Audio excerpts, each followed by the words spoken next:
This time on Cherry Pickin', we complete a rebuilt transmission swap in 2 days. And it kinda works.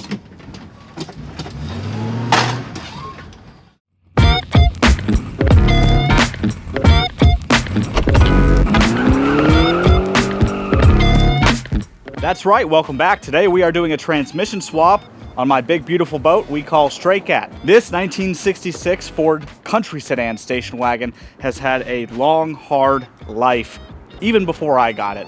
And then I got it about 2.5 years ago or so, and I have put many, many more miles on this thing that I can't complain about. There is one small problem though. The transmission that's in it, it's lived its life, pretty much, is what I'm trying to say. It has its original 1966 MX Cruise-O-Matic transmission that has started to, well, show its age. It currently only has about third gear, really, if we're going to be honest here. First is basically gone, second is non-existent, nowhere to be found, and reverse, well, reverse pops in for the holidays sometimes and then argues with your mother. So, yeah, it's cooked, is what I'm saying. It's almost undrivable. And I have an event that I'm trying to go to in a few weeks. I'm trying to go to the Moon Eyes Christmas party, which by the time that you're watching this, hopefully is happening. And hopefully I'm there and not here working on a dead car. Now, it does still run and drive just fine, but I do think that it's a little sketchy when I only have third because it kind of kicks in and out. And I'm really afraid of that last gear slipping out the back door and not making it home, you know? I don't want to get stuck somewhere. That's what I'm trying to say. So what we're going to do today is do what Ford did in 1966, and that's offer a second transmission for this beautiful baby. And we're going to do a little swap of the transmission swap. Yeah. So let's get our Ford thinking caps on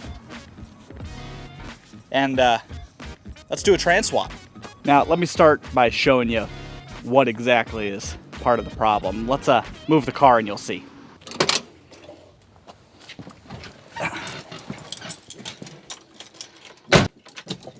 All right, cold start.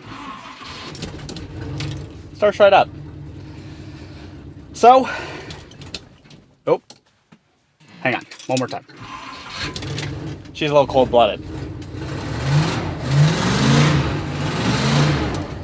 All good, we got oil pressure too, so as long as you're parked on a hill, oh, forgot parking brake. So long as you're parked on a hill, reverse does kind of work. But as soon as you park downhill somewhere, well, that's where the problems start to arise, so gotta be careful where you're going, basically, is what I'm trying to say. Gotta think through, and you know what? That's not a bad thing, but I'd like to be able to not have to do that every time. Let's get a little bit straighter in here.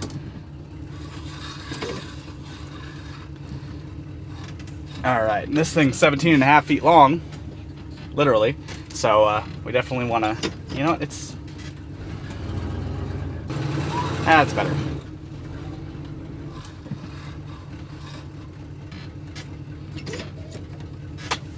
All right. And that was a whole third gear the whole time, so, you know, you get the idea. Now, luckily, this thing does not do the whole shift arm, drop out of park situation that these Fords in the 60s are really common for, because I actually fixed that a long time ago. But if you come over here, well, you'll kind of probably spot the problem. This is all from this car. In fact, that's also from this car. And there's some more spots underneath those cars. That's all from this car. And if you can see, you can even see some of the crumbly bits. Yeah, all that good stuff. That's all dirt and grime. Years of dirt, grime, and oil from the underside of that thing. Now you're probably wondering, well, what transmission are we putting in it? Now, I would like to say third pedal, you know, little stick shift action. But that's not going to happen. At least, not right now. Oh, who's calling me? Oh, my father. Hello? Sorry about that. Where was I? Oh, transmission. Yeah, I'd like to put a 4-speed in it, or a 5-speed even. That would be awesome. But that's not in the cards right this second because clutch pedals are really hard to get for these things.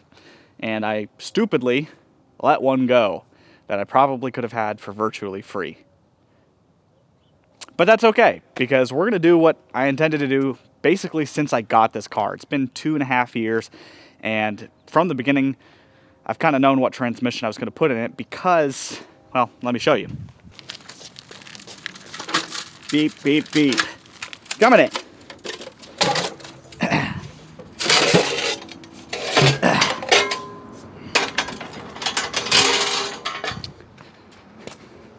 This guy. Yeah, that's right.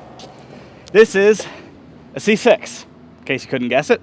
And you're probably wondering, hey, why are you putting a C6 in it? Why not AOD, 4R80, or something else that's not garbage? Well, here's the thing. The C6 is a really historical transmission. It's been around for a long time, super heavy duty, especially back in the day, compared to what they had. Iteration on Ford's first generation of transmissions. And more importantly, it's gonna bolt right into this thing. Just right in it, you know?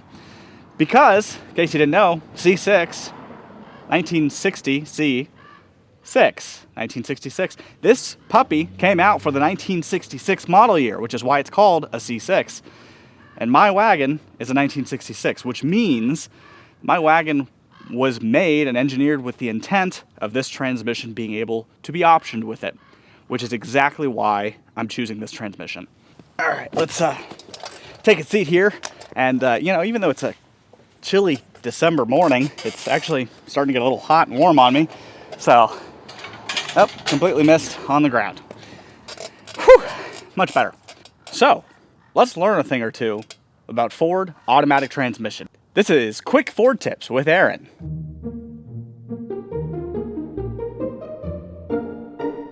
So, let's learn a thing or two about the Ford automatic transmission.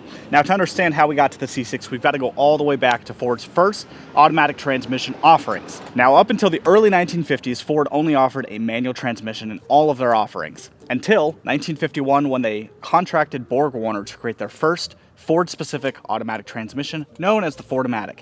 It was a 3-speed that consisted of a cast iron case and a separate bell housing that was also cast iron. This was used all the way up through the 1950s, up until 1958, when Ford unveiled 3 new engine lines. And with those 3 new engine lines, they needed 3 new transmissions. Let's talk about those. Now, this is still considered the first generation of automatic transmissions by Ford. The Ford-O-Matic, the same original basic case design and internals, are very similar to the second set of the first generation, which are the 3 new transmission lines. Now, Ford unveiled the motors MEL, the Mercury Edsel Lincoln, and the FE, Ford Edsel, as well as the Super Duty motor, which was used in heavy-duty truck and industrial applications. We're going to focus on the MEL and the FE applications because that's where the automatic transmissions really came into play. Now, both of these series of engines were big cubic inch, big bore, big stroke motors, comparatively, for Ford at the time. And with big stroke and big bore came more horsepower and a lot more torque. And so what did Ford do? Well, they needed a stronger, more heavy-duty transmission to go alongside those big motors, and the Ford-O-Matic really wasn't cutting it by that point. So Ford came out with a few different automatic transmissions. They updated the Ford-O-Matic to the new Ford-O-Matic, which was a 2-speed, also considered the FX, which you may know it as. It is a small case transmission, which means it has a physically smaller case than the others. This is where the C4 was derived out of. The second was the Merc-O-Matic, which is also known as the Cruise-O-Matic, and a lot of these were different variations of the Cruise-O-Matic. Ford used that term very loosely. But the Merc-O-Matic was very specifically called the MX. It was the medium-duty case, which means it was the medium-size case, and it was used on the majority of Ford engine applications. And it was used on the majority of mid-range to high-range engine applications from Ford. Lastly, the large case transmission that was really only offered for MELs and Lincolns was the LX, which was the large case. Now, you could get a LX transmission in, say, a 1959 Thunderbird with a 430, but for our cases and purposes, we're going to talk about the MX more specifically because the MX is what's in here. Now, the MX is a 3-speed transmission offered by Ford, but it still uses that antiquated cast iron case and cast iron bell housing design until the mid-60s when they finally changed that cast iron bell housing to aluminum. Now, that really started with the C4, which came out in 1964, hence C4. C stands for 1960 and 4 stands for 4. So 1964, the C4 was created.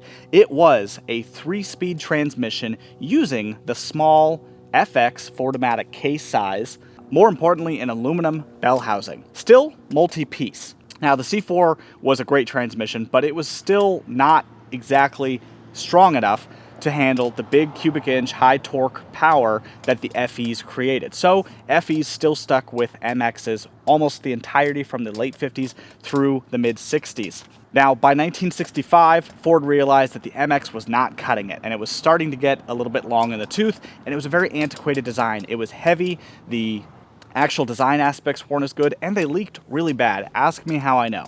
However, they still were really, really heavy duty and stronger than the C4 counterparts.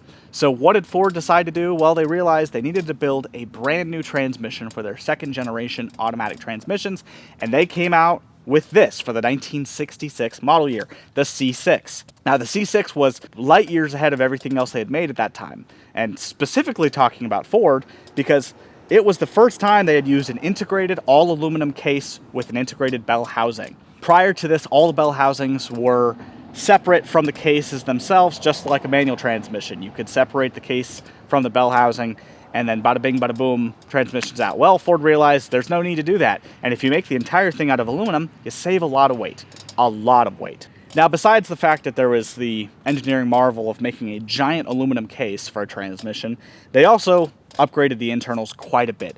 It still stuck to the 3-speed because that's all that was needed, but the gearing was changed and the friction plate assembly and type was changed, and well, a lot of things were dramatically different. Now in 1966, the C6 was valved a little bit differently than the 67 and later C6s, and we'll talk about that in a sec. That's going to wrap up our Ford Quick Tips with Aaron.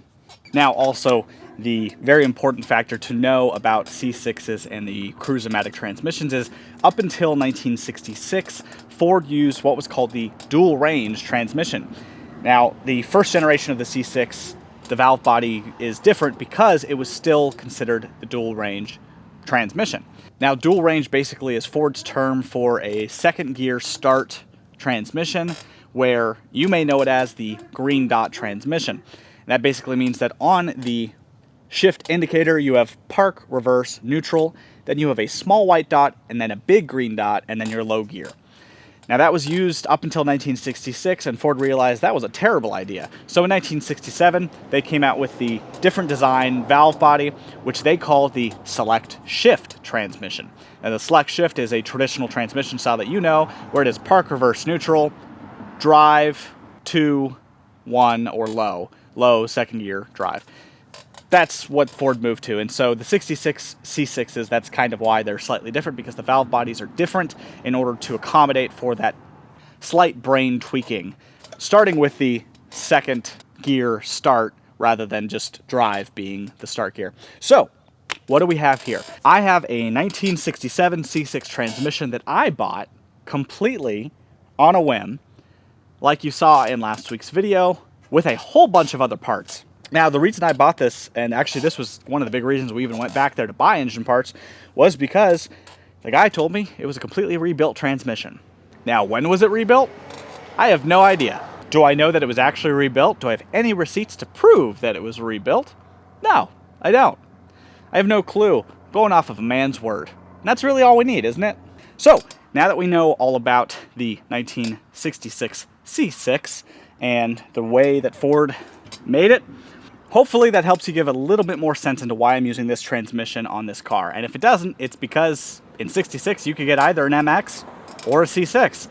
And the transmission cross member literally flips in order to accept the slightly further back mounting point of a C6. So theoretically this is a bolt-in procedure, and I don't have to do anything custom except for some transmission lines. Hopefully. Obviously, probably not going to go that way. But my theory is that this should be relatively a 1 or 2 day job, maybe a little bit more for filming because it takes some time. And this transmission, since I've been told, has been rebuilt. We're probably going to take a quick look at it, replace some of the quick seals, probably take the pan off, just double check the inside of the valve body, make sure it all looks clean. But this should be a good transmission.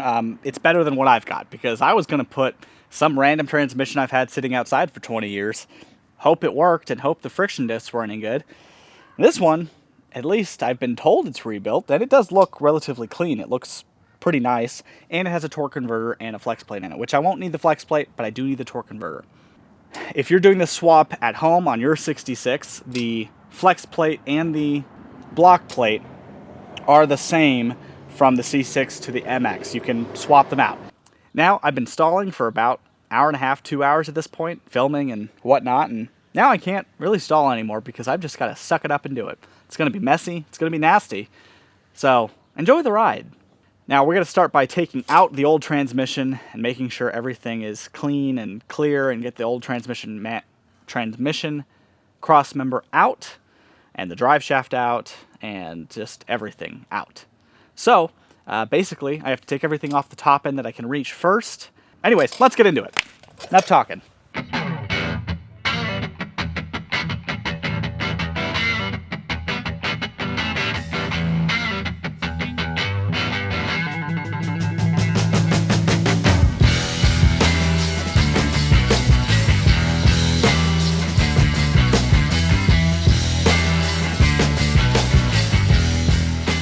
Now, I also need to undo the battery because I have to undo the starter as well as about 23 other bolts or so.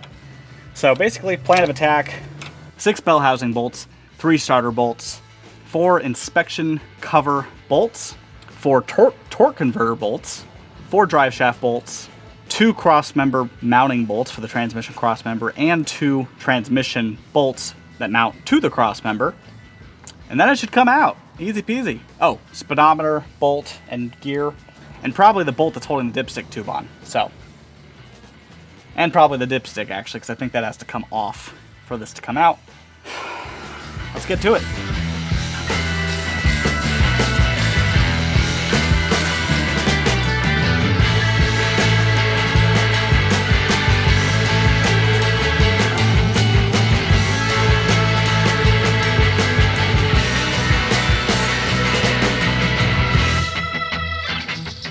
All right, it's jacked up, and I pushed on all the corners, and it seems pretty stable, so I think it's safe to go under it and start dropping transmission. And as you can see, that's the cross member right there, and you might be able to even see a little bit of a bias towards the front. Basically, we just take that off, flip it around, and bolt it on the new one. We also have to do parking brake cable. Not entirely sure how that assembly comes off, but it's got to come off. But you can see all the nastiness underneath here. It's disgusting, and it travels all the way back. The back of the tail housing, with tail shaft housing, you can't see, but it's nasty. So we're gonna take the drive shaft off first, and then start taking all that off. Drive shaft ready to come out. It's the first time this one's been out of this car. Oh, it's nasty back here. And I put a pan under just in case it leaks, because I have a feeling it might. Alright, we'll drop that. And while it's out, if I have the parts, I may replace the U-joints just to be safe. These ones aren't making any noise or not locking up or anything, but you know, it's kind of a while you're there type of thing. And cool. Now we have access to the transmission, and we just got to take everything up there off. Ugh. Just get this out of the way.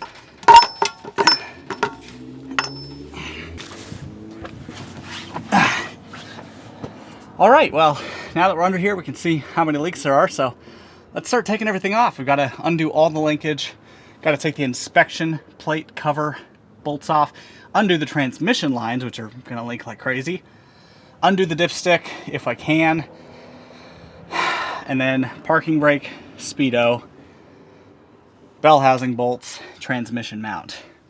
Oh, and torque converter. So let's throw up the time lapse and get to it.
I'm almost ready. I've got all the torque converter bolts. One of them fought me. I've got all the bell housing bolts, everything on the front side. Pretty much all that's left now that's holding the transmission is the cross member. But I'm gonna go ahead and undo the dipstick here, which on an MX is a big nut into the pan.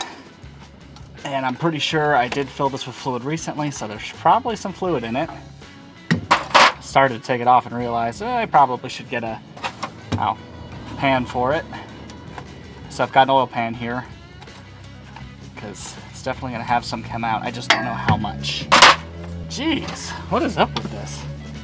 Easy than hard. There it goes. Whoop.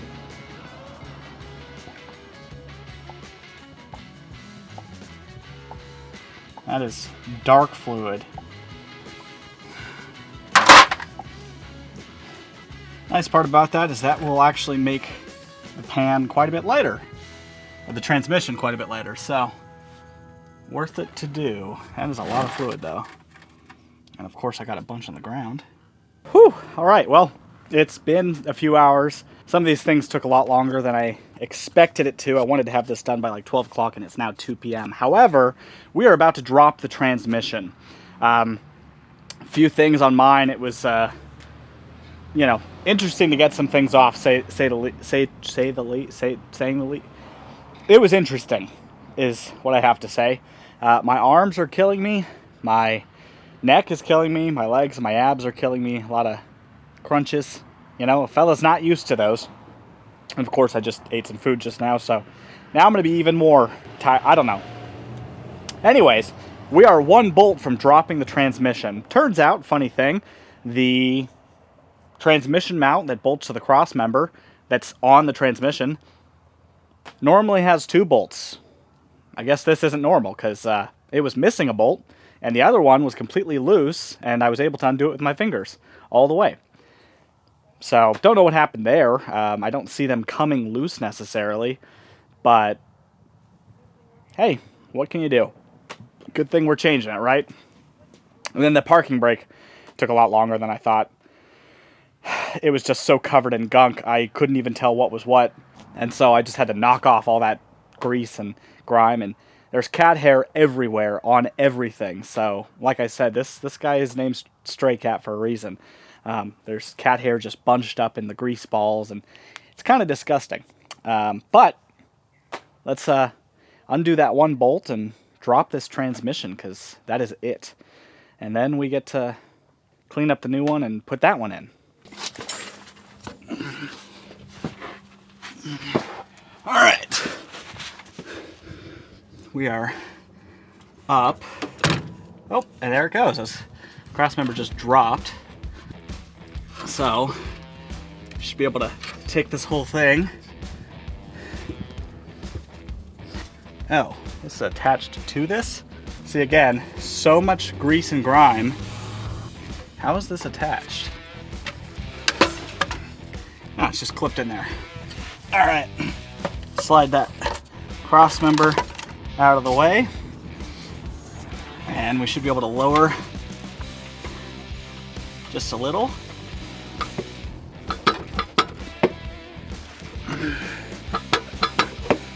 Boy, oh boy, is this fun. Remember doing this on my T-Bird. Oh yeah, right.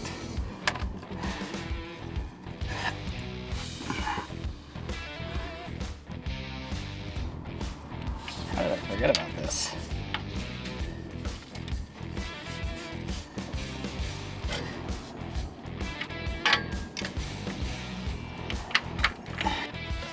Just splashed ATF all over my face. Remind me not to freak out when my exhaust starts smoking when I start this thing up again. One bell housing bolt, that'll do it. Every time. Try this again. Oh yeah.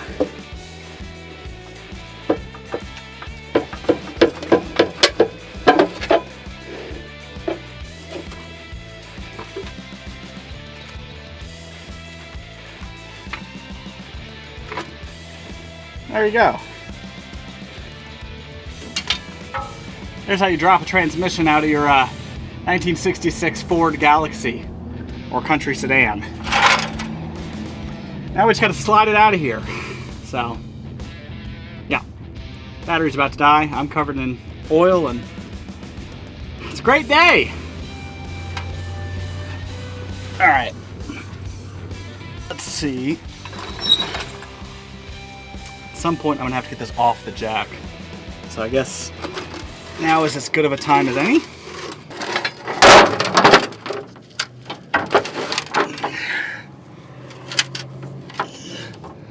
That works.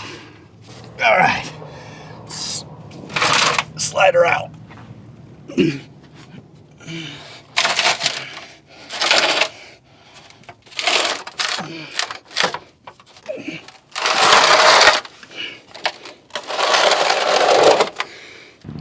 All right, and here it is. Here's the transmission, and as you can see, it is really nasty. Cross member, disgusting. I mean, it's so gross, and you can see how wet it is on top here. It's literally just full of metallic material of some sort. All of this stuff, that's the vacuum modulator tube. All the linkage just covered in grease, cat hair. I mean, it's nasty. I already put bags on this because it's just leaking. So, as you can see, I'm letting it kind of drip. You can kind of see all the cat hair that's on here. This is all cat hair, just covering it. Cats were going in and out of this thing for years, mixing with the grease. It was gross. Also, I noticed once I took it out that there are metal chunks. There's another piece right there, actually, from, I think, my starter. I need to check the nose cone of my starter because I'm pretty sure this is from my starter. And there's metal chunks in there, which I kind of knew. I had a feeling that it was going to look like that. But now is the time. I got to clean everything up. Before I put the transmission back in, I'll probably fix that exhaust leak, or at least try to, because even though I want to get this done, that exhaust leak is super annoying, so I got to fix that. But then I can start working on this thing once I get cleaned up. I've got to take all the front parts out, take the yoke out, replace the input shaft and the output shaft seals, flip it upside down, take the pan off, replace the pan seal, and then try to replace the shifter arm, shifter shaft seal, just to guarantee that it doesn't leak. And then I got to get an O-ring for the dipstick because this did not come with the transmission. I actually had to go find this, and it doesn't have an O-ring. Now let's clean this thing up. All right, so the sun is starting to go down. I've probably only got about 20 or 30 minutes left before it's pretty much down and dark out here. So I've got to move kind of fast. I haven't even gotten to working on the transmission and replacing seals yet because I have been scraping the entirety of this trans cross member, and it has like 1 pound to 2 pounds of dirt and grease on it, if not more. It is just coming off. I'm still not even close to being done. I just now can see bolts and where locations of things are. I couldn't see anything before that. Same with all the stuff that's over there. And I'm actually about to go to the wire wheel and clean up my parking brake adjuster because, well, the threads are questionable. So I'm still working on this. I'll probably get this done tonight, and then probably early tomorrow morning, for you in a second, I will be getting that thing cleaned up, fixing seals, and then slapping it back in and hoping it works. Now, in case you're wondering why I'm cleaning this up so much, it's because I have to make all of the holes accessible because, like I mentioned, the C6 cross members are the same as the MX. The only difference is the transmission mount on the C6 is 2 inches further back. And so basically, they took the cross members, made them fit both ways, and you just have to flip them. You can see the slight curve in it there. Well, you just have to move the parking brake mount to the opposite side, which there are carriage bolt holes and holes there for it, and then you flip the whole thing around. And then this bracket, which I don't actually know what's for, but I'm going to put it over there where there's a hole. So that's what I'm doing right now. All right, well, it's bright and early the next morning. I actually got up pretty early to work on some things, get some stuff done, pull all the stuff out. But we've pretty much got the transmission laid out here. I took the torque converter out. It's actually been remanned by TCS, which is nice. But pretty much I'm just gonna go through here for a few minutes and try to pull all the seals and replace them, because even though this transmission was rebuilt, we don't know when, and I really don't want to run the risk of one of these seals being just a little bit dry and cracked and shortening its lifespan further than I need to, especially the input shaft seal, which I can't get to once the transmission's in. I can do the selector shaft and especially the output shaft. That one's pretty easy to do with it in the car. But that input shaft seal, if it leaks, I'm going to be real upset. So we're just going to pull them, because I got these ones for this a while back, and they're brand new, and they're pretty good. They're precision, so let's throw up a time lapse and get all these seals in.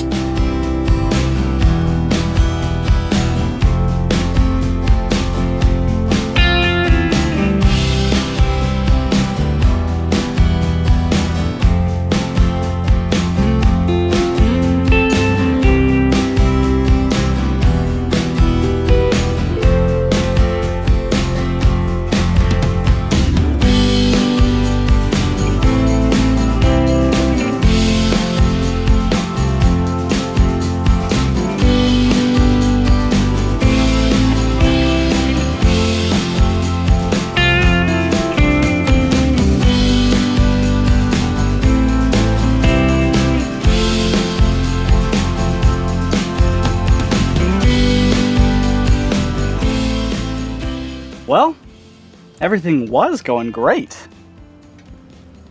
till it wasn't. Got the seals in, didn't take very long, front and rear real fast. This bottom pan, took it off, came off real clean, nice and easy. Took it apart, everything was great.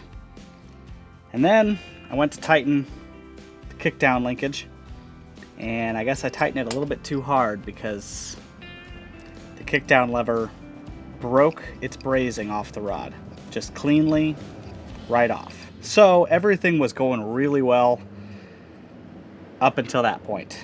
Now I have to go nab a kickdown rod from one of the parts transmissions that are all probably full of fluid. But it looks real clean inside. I mean, it looks brand new for sure, like it's definitely new. And we did come across another problem. The bracket I have that was on my car for the equalizer linkage doesn't fit on the C6. Not a huge deal. We were going to go see if we could go back to the guy's place that I got this from and see if he happened to have the bracket somewhere, because it's specific for a Galaxy. Not a huge deal. I can make one if I really wanted to. It just sets everything back just a little bit more. And it was going really great until this, because that sucks. But it's all right. It is what it is. Yeah, theoretically you could brace this back on, but I don't know the position that it was in. And I have parts transmissions, so I'm just going to steal one out of that, I guess. It was going way too smoothly. Like, too smoothly. It's only like 9:30 right now. And I was about to have... I literally was having this transmit. I already put the valve train back in, and this was already kind of tight, but I felt that the kickdown linkage was loose, and it was wobbling. And I thought, man, that's kind of weird. Why is it wobbling like that? So I went to tighten it just a little bit more, and twist, the whole thing spun. So that sucks. Like I said, not a huge deal. I have to go get another one, go find another parts transmission and grab one out of, which just kind of sucks because I'm pretty sure they all have some sort of fluid in them. I'll see you back when I get this all wrapped up and find one of these, and hopefully by that point I'm not crying. And then we'll throw this sucker in. Well, it's been a few hours. It's now about, I think it's 2 o'clock now. Let me check actually. Oh, not quite 2 o'clock, although the sun's starting to feel like it's 2 o'clock. It's 1:50 right now. It's been a few hours. I have pretty much been just working on... Oh, I just noticed there's writing on this. Don't know what it says. I pretty much just worked on a bunch of different stuff. I went ahead and got the kickdown linkage fixed. I grabbed one from a parts transmission that was full of crap, and I wire wheeled it, and it's fine when it's pulled out, but it actually has about a 1/4 inch of movement in and out. And if you move it that 1/4 inch in and out, it scrapes something on the inside. So as long as it stays out, it's perfectly fine. And it still works. It's just, it's scraping the drum or something on the inside. I don't really know why, because there's no other adjustment to make on it. All I can tell you is that it came from what I believe was a truck transmission, but I don't know. It's still a FE transmission, just the shift arm was from a truck. So maybe there's a slight difference. I'm not entirely sure. Anyways, I got that fixed up. I got the pan sealed up. Anyways, I've got an O-ring on the dipstick. I've got O-rings everywhere replaced. I do have the trans-cooler lines, the fittings in there officially. And I actually did go ahead and start to bend up just now the front and rear lines at the transmission side at least. I don't know what it's going to look like going towards the front of the car, but I'm kind of hoping I can do it while it's in the car, or at least take it in and out a few times. Because if you don't know, when these were made, the engine and transmission was dropped into the car at the same time, which means the cooler lines were basically pre-bent and ready to go when they put them in. So it's going to be a little awkward because I'm opting to use a hard line for multiple reasons. I had a steel braided line kit that really wasn't going to work well at this point. Oh, I also fixed an exhaust leak. That took a little bit of time because I basically fixed my old exhaust leak, which apparently I have multiple different sizes of nuts on my exhaust bolts, but it came off and it was definitely blown out. I actually have it here somewhere. Yeah. So that's it right there. As you can see, it's not exactly whole, and it literally, when I undid it, it just fell like that. So hopefully that gets fixed. I put in a gasket from a Pilot I have, so I hope it was the right one. It was like graphite coated. I'm assuming it was for exhaust, and it seemed to be the right size. We're making what we can work, you know? But at this point, oh, in my starter, I also had to fix my old starter. I had a Power Master high torque starter that I put in when I got the car. And I did that because when I got the car, the starter was bad, and I just had one that was lying around that was sent to me by my uncle. And so I put it in, and that's what I've been running for the past 2.5 years, and it works fine. It's a little bit noisy, but it works fine. It did break off the very tip of the nose cone of the engagement on the gear. It's just an aluminum piece. It split it in half, and I found it inside our bell housing. That's not really that big of a deal. It still engages fine. It just probably wobbles a little bit. Not a huge deal, but I went to go put my exhaust back on, and I accidentally clipped my signal wire that I installed, and it was pretty crusty anyways. So I clipped it, and with the exhaust, it cut it, and so I had to replace it. But for some reason, the old starter bolts were just, the nuts on the studs were just spinning. Nothing was loosening them. So internally I have a stud that's loose, and so I couldn't take off the end of it. And so I basically had to take the starter out, and luckily I happen to have an exact second one that I just have. I don't even know where it came from, but I've had it for, it's been in this garage for probably 15 or 20 years. And so I guess I'm just going to put that one in. I made a new signal wire, and that's back on. So that's ready to go. And I'll have a new starter that doesn't have a broken tip, I guess. So, at this point, the last thing I want to note before I break everything, the very last thing that I need to note is that if you're doing this swap, there's a few things you need to know. The most important thing that makes the swap possible, besides the shift lever here, this is one of them. The second is the transmission equalizer pivot bracket for the linkage. The stock one on the MX looks like this. And this does not fit on the C6 where it's supposed to because of the aluminum ear that's right here. Can't really see it, but it sticks out. If you've seen it, there's a pad that sticks out. Now, there's a couple things you can do. You can just cut the ear off if you don't care about your transmission. Not a big deal. If you're not using it, you really don't need it. It's not for support or anything like that. It's actually used for linkage for other things. So you could just cut that off, and then this would fit there fine, and it would work. Or you have to get the correct 66, 67, 68 Galaxy pivot bracket, which I think this is. This may or may not be from the Thunderbird, which is slightly different. But when I line it up on the mounting point on the transmission, which is where it mounts on this for the C6, it lines up, the hole for the bushing lines up awfully close, if I make this go the right way, to where this bracket would line up if it could go all the way back. It's like almost exactly. It's probably a tiny slight bit off, but I got slop on my linkage, so hopefully it doesn't really matter. This was in the parts I got to do the C6 in a 62 T-Bird that I got years ago, also from my uncle, which is where I initially got the first arm that was the correct C6 arm. And I think that the transmission that he took that arm off of also had this guy, which was from a 66 Galaxy with a C6. So there's a possibility this is from a C6 Galaxy. Now, I don't have the part number offhand. I will put it on the screen right about now. And like I said, the T-Bird one is just ever so slightly different. I couldn't tell you exactly where. It's just the location of it's slightly different, but I think this will work. So we're going to mount this on once it gets in the car, and I believe it is that time. We are ready to put the transmission in. I do have to fill the torque converter, and then I have to get the brackets out. Then I have to slide this big boy under there, jack her up, get her set in place, and get the cross member in so that it can sit. And once that's done, it's just putting everything back together. And then transmission cooler lines. And then it's technically done.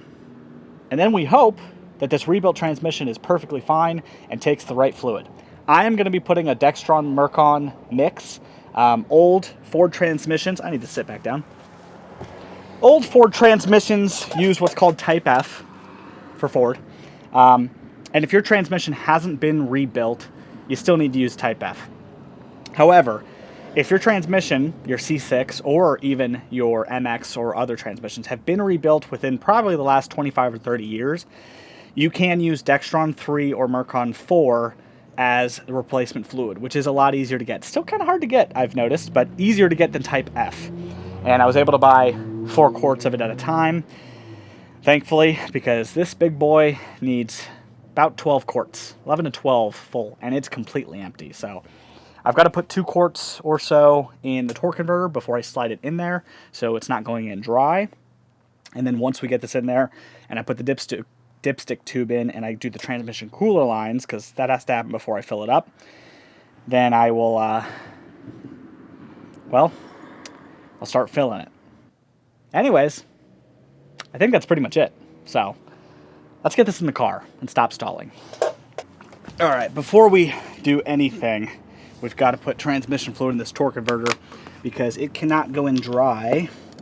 Oh, maybe it does have some in it. Not a lot, but it's definitely got a little bit in it. Oop, or just spill it all over it. Oh. To be honest, I don't know how much is too much. I know it's supposed to be about 2 quarts, but there's actually some in this, which I didn't plan for. So, just gonna tell him to drink up, but I think he already did. So, my hope is, wanted to make sure it wouldn't spill out when I try to put this in, because you've got to get 3 notches. The first 2 are the input shafts, the center input shaft and the outer input shaft. And then the last one is the grooved pump spline. And if you don't get that fully installed, then you're going to have a problem on startup when your pump doesn't work. All right. There we go. Well, let's get this over there.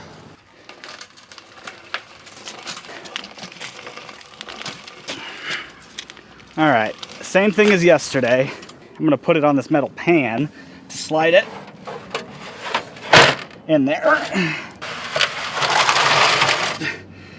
Oh, no way. The vacuum modulator line is not gonna clear if I leave it. So that's gonna come off. All right, let's get the jack. Okay. This is gonna be loads of fun. I actually realized I do need to, once I get this closer, I actually do need to get the pan off from underneath so I can roll the jack under here. Maybe I'm not. God, this is really heavy and hard to do right here.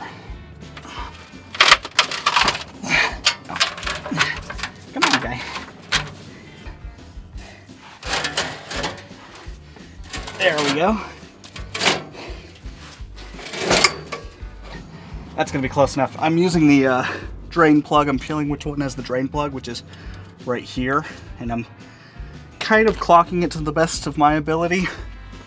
Obviously, it's not gonna be exactly perfect. Okay, now the hard part. Push down and lift. Oh yeah, if I get that, ooh, if I can get that under my arm, that'll be fine.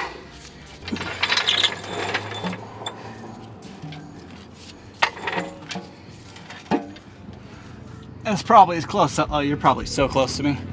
Let me slide you over. Sweet. I don't know how I'm gonna get in there.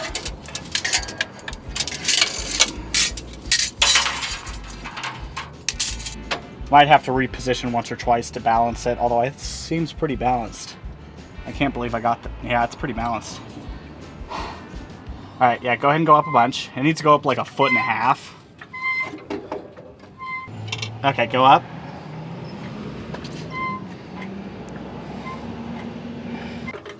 Okay, that's probably it.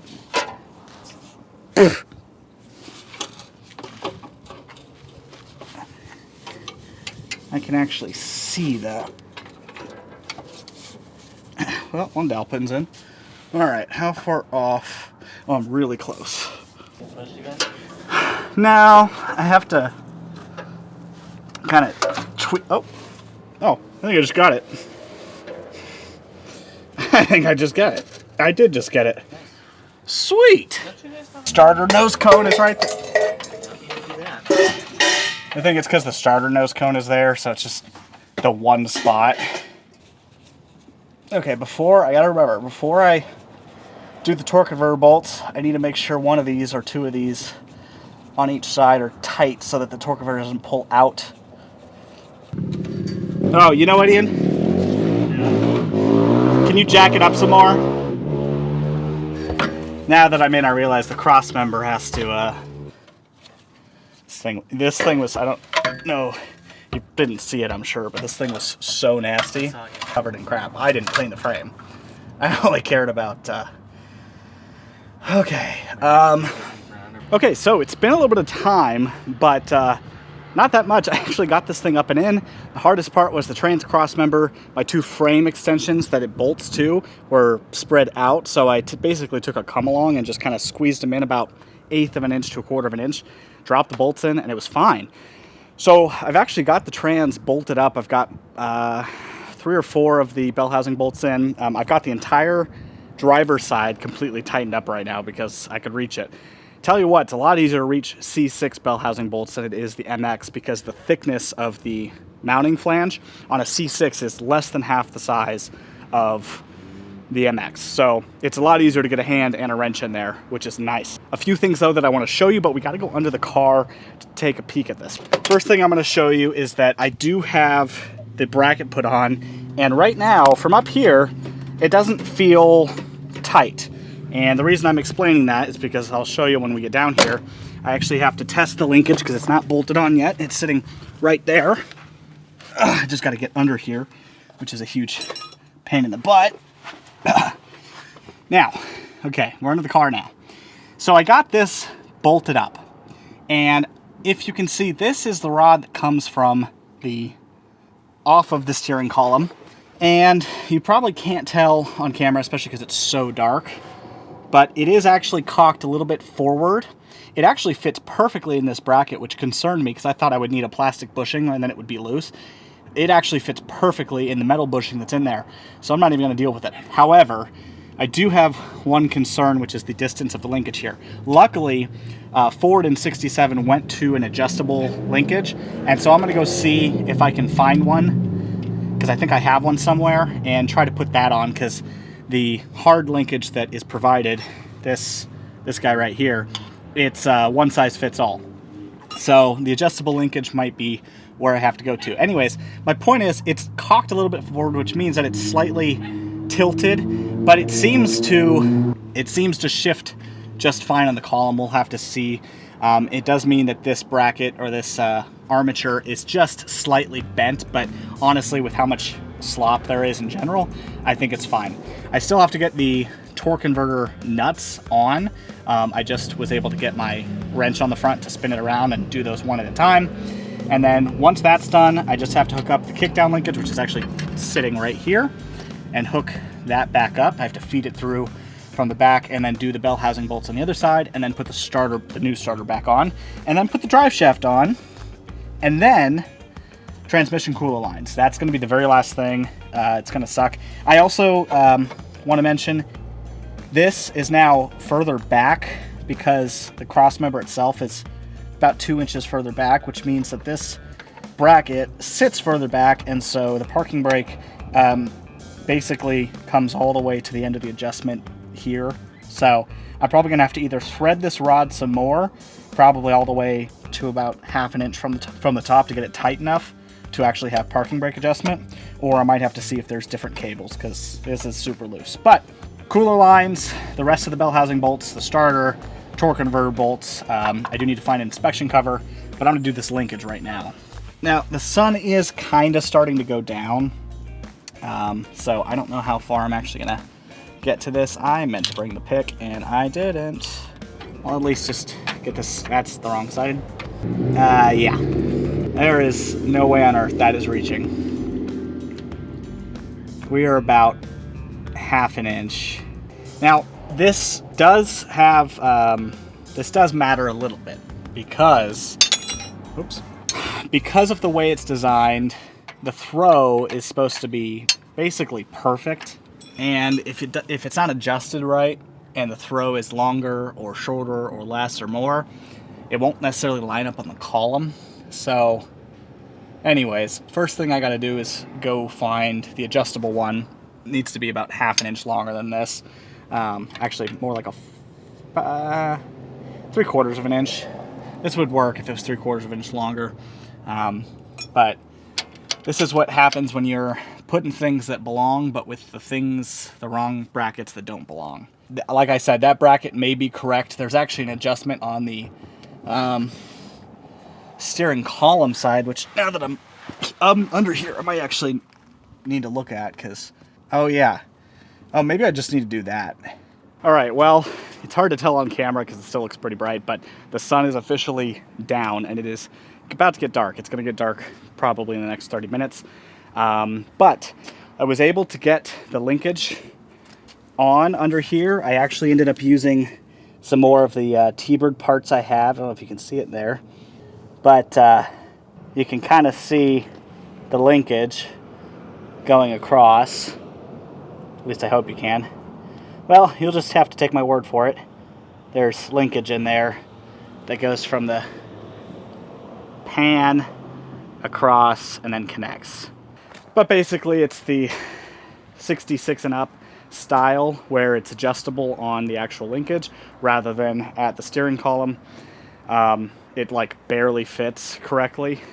If the bracket I had was probably 1/4 of an inch to 1/2 an inch lower, it would actually be perfect and I'd have a little bit of slack in it. Right now it's like right at the very edge, but I went through the shifter on the column and I felt like I hit every detent in the correct spot. So we won't really know until we actually get it running and driving, but it felt like everything was lined up, which is the biggest thing, because those throws, it's not very much. Let's see, where are we at? Well, we only have one more bolt for the bell housing, which I went to go do, and I'll explain that in a sec, but we did get all the other bell housing bolts on. The torque converter nuts are tightened, cinched up. I still have to put the starter in, which that'll be tomorrow.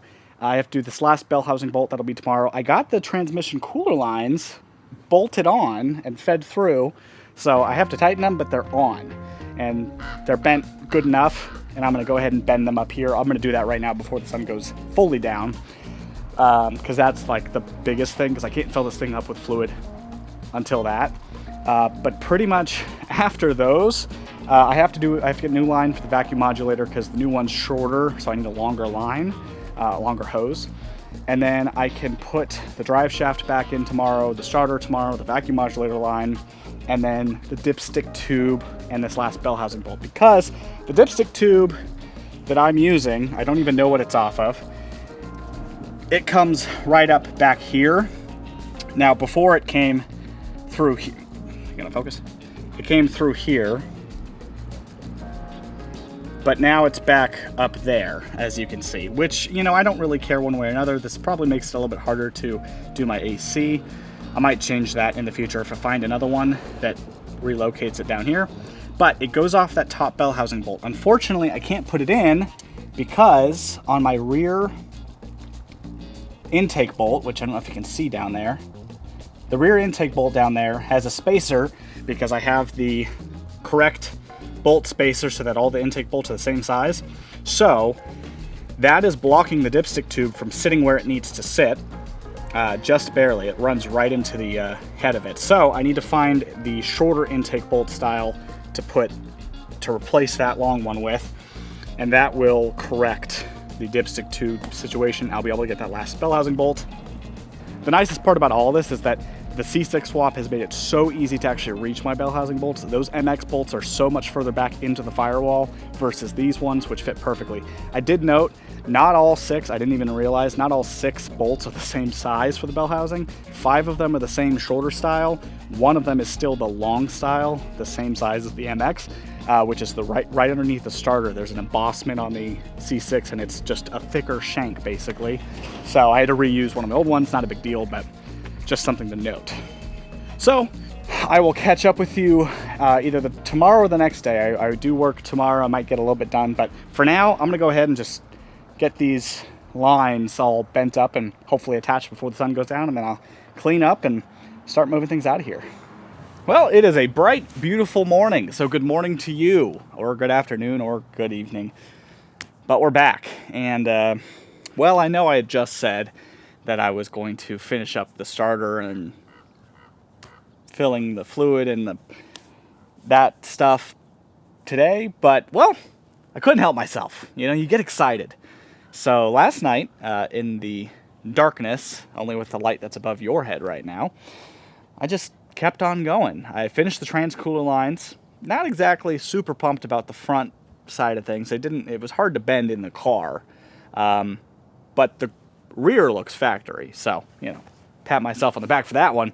But that sounds right in your eyes, isn't it? Sure is. But the transcooler lines are fully done. And then while I was doing those, I was like, you know what, I should just put the starter in now. I'm already nasty, dirty.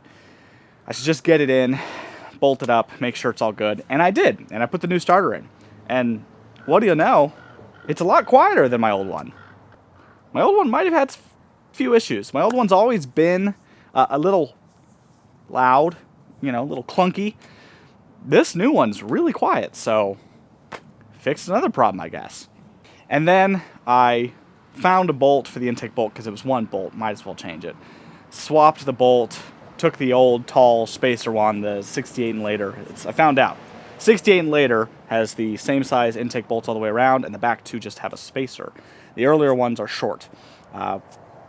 Don't know why, that's just how Ford did it. They probably realized that the shorter bolts would get a different torque value than the taller bolts because the stretch was different. Anyways, and then I put that final bell housing bolt in. And then we filled it up with fluid. And I'll tell you what, well, it'd be better if I just show you, actually. Let me just hop in here. Window's a little sticky. Gotta fix that.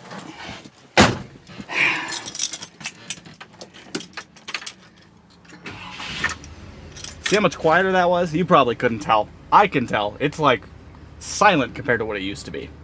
And more importantly, look at that.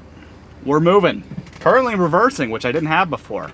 Now, if I stop it all, I can go into neutral, which neutral, it's going to probably spin a little bit. I can't tell if it is or not, but it could be. But then, drive.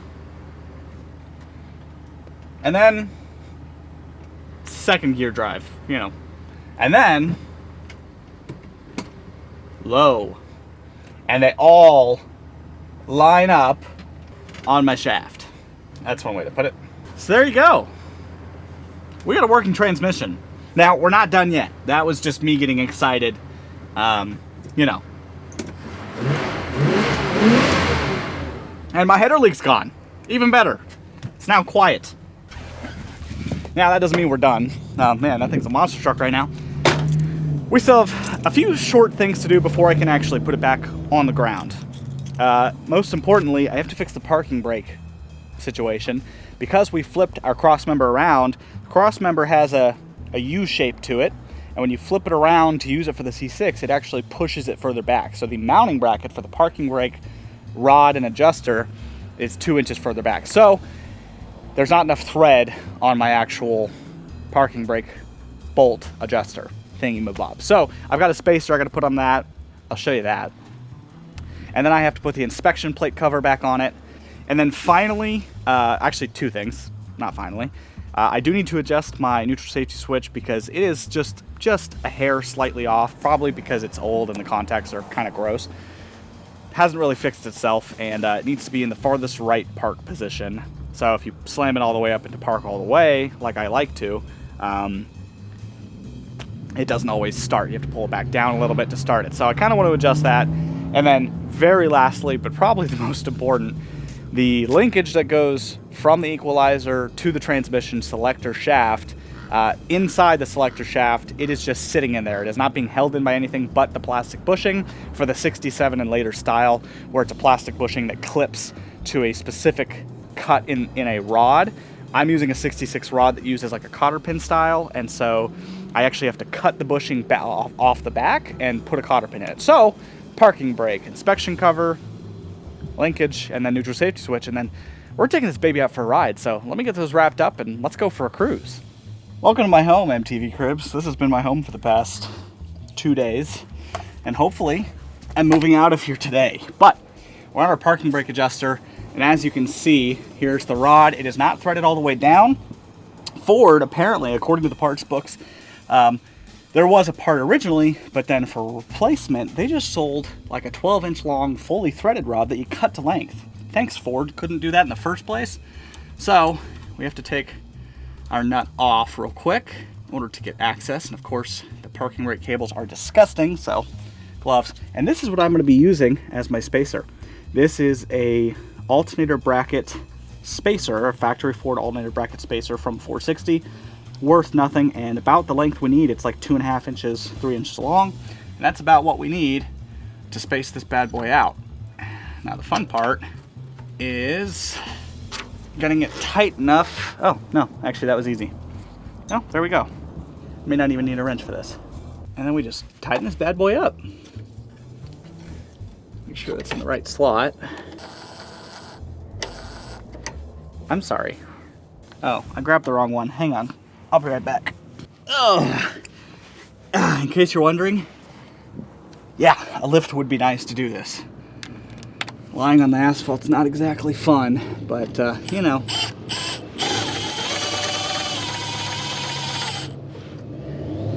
Oh, probably should make sure that's in the hole.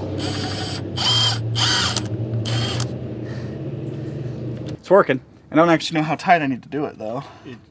They should be. It shouldn't be compressing the cables at all. Okay, almost just had a heart attack. This is the block plate that we just went to find, specifically a C6 block plate. Went to put it up in the car. It's about 1/2 inch too tall. Went to go look at my old block plate,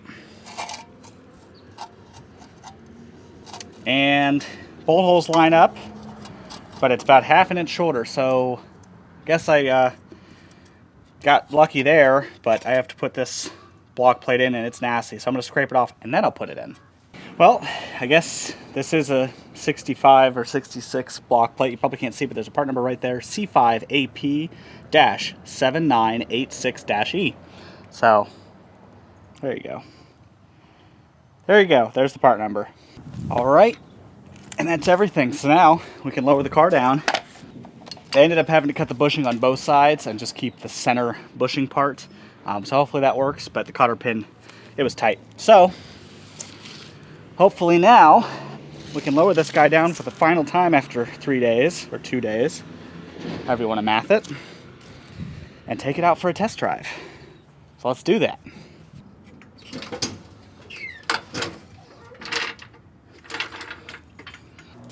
Now let's take it out for a drive.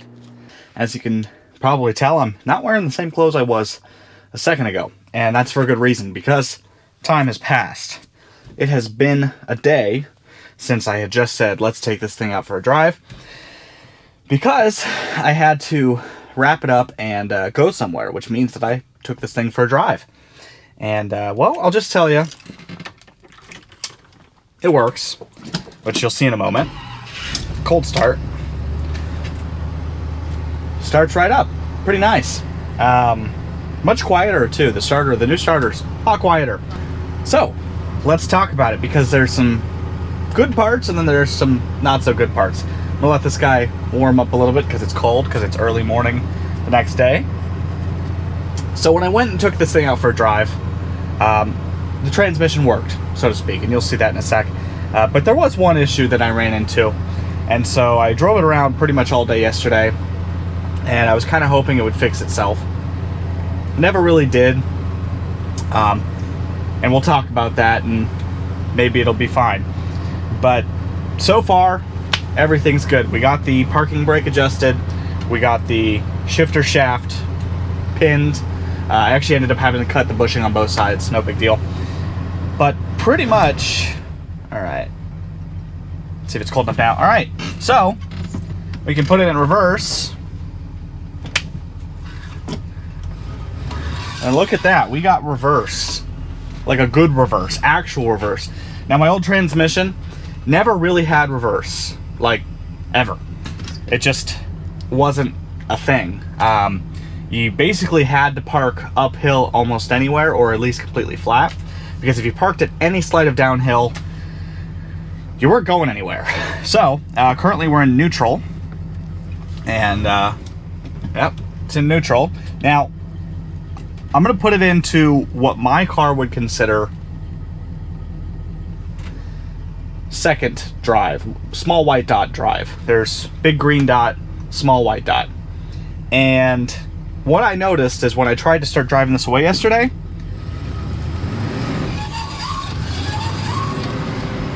doesn't really go anywhere. It like starts to move and it'll roll, but it ain't go anywhere until I put it in green dot drive, which with this shift pattern on the 67 C6, the big green dot is no more. It's actually drive second low. That works all fine and dandy. It's even got some power. And if I slow it down, we'll be able to see that the kick down also works if I floor it. Oh. Had a little bit of a backfire there. It's probably shouldn't be beating on it. It's still a little cold. But it works. Everything seems fine. Now I'll slow it down even more, and we'll put it into low, because low does work. If we put it up into low, we get a big, pretty significant clunk, you know. A clunk with authority. And then I can manually shift it up to second, and it works fine. And then I can even shift it up to third, and it works fine. It shifted, I don't know if you heard it, but it shifted. I put it up into drive, and it shifted into third. And what I've come to find out is that it actually will shift up and down between second and third just fine in drive, as long as you're going above speeds of about 15 and 20 miles an hour. Once you come to a stop like I am right now, you'll actually hear a slight whirring noise, and the car will pop out of gear and act like it's in neutral when it's in drive. And I thought, man, that's funny. And when I first started driving it, I just took it somewhere to eat, and I just assumed maybe it just needed to warm up, you know, get its legs working again, since it's been sitting for 20 years. And that may still be the case. But I drove it all day yesterday, and so far no change. It still does it. If I'm in drive and I come to a pretty slow stop, there's low. Gets off the line pretty good.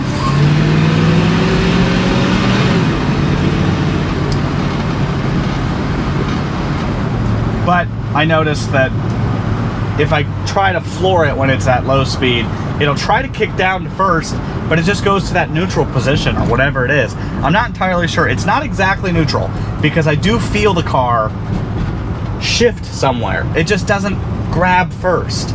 So I was racking my brain all day yesterday, and I'm not really an expert on these transmissions, in case I haven't made that clear. I'm just not. But what I was trying to do, there was a cop, so, you know, had to look authoritative, not run off the road.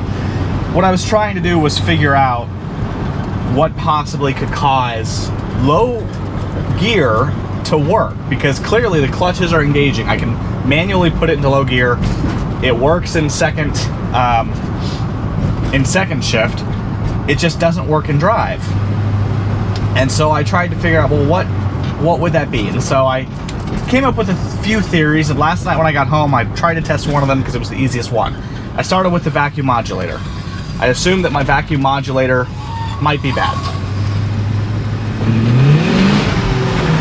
That's the downshift, and it just went to second.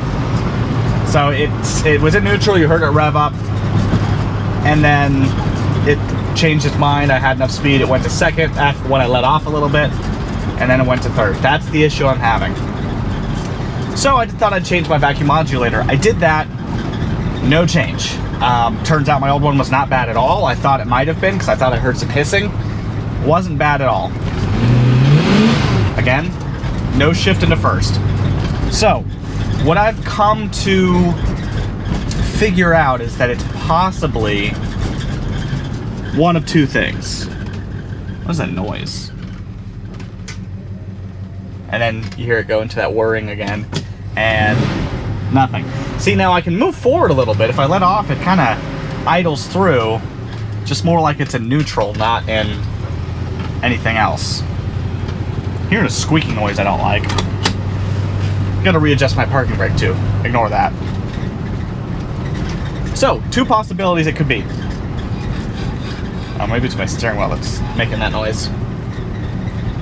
It could either be a stuck governor, which I was kind of hoping it could be, because a stuck governor is a lot easier to replace than the second option. And that the governor valves are just stuck, which is a common issue on these C6s. Like, super common.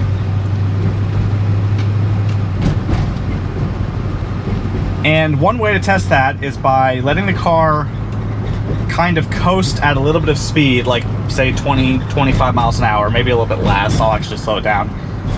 And then slam it into low and see if that kind of fixes it.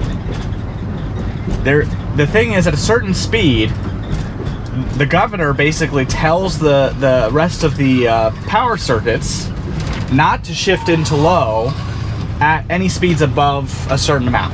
And I don't know entirely what that speed is. It's probably 10 or 15 miles an hour. Anything above 10 or 15 miles an hour, if you try to slam it into low gear, there's a delay. And the pressure from the modulator and all of the other pressure lines basically is overcome by the governor pressure, which tells the transmission do not shift until at a lower speed, because it'll be an abrupt and hard shift. And so one way to test that is by driving at a little bit of speed in drive and then try to slam it into low. And if it immediately kicks into low, then you know you've got a stuck governor, because there's no delay, which means that the governor pressure is not overcoming it, or something else, but that's a big possibility, is the governor. The second possibility is that I've got a stuck valve, specifically the 1-2 shift valve in the valve body. Now, that's one I kind of hope it isn't.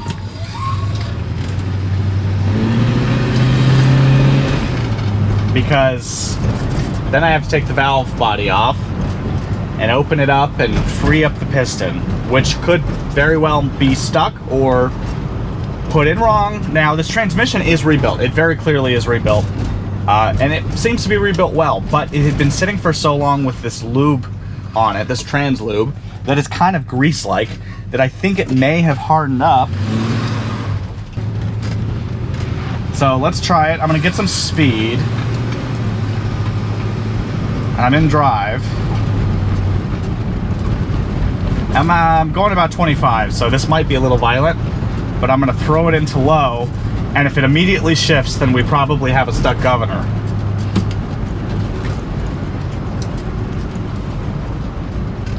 And it did not. There was a delay until it slowed down.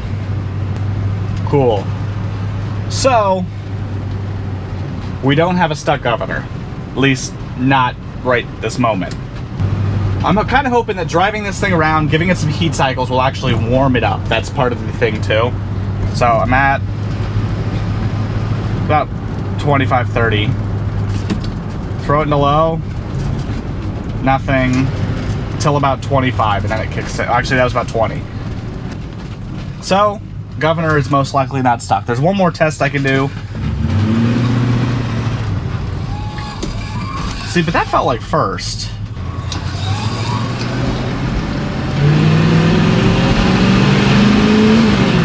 Now, it's not a problem with my shift indicator adjustment or anything like that, because that all is fine. That all works totally fine. And the other test I can do to make sure the governor is not bad is to load it up while in drive, while on the brake, which is, you know, a little sketchy. We'll try that. And see if it tries to downshift.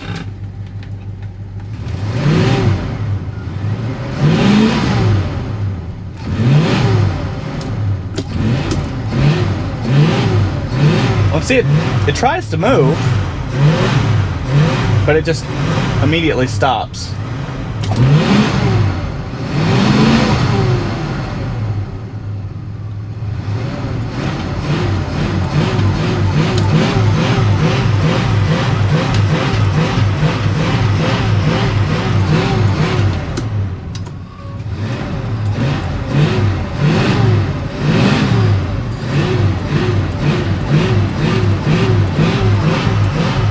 And if I do this, the car starts to move.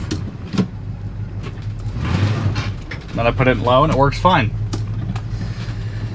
So, maybe there's something else. Maybe the band is out of adjustment. I don't know. I have to do some more research. But, besides all that, yeah, see, if I throw it into reverse from any position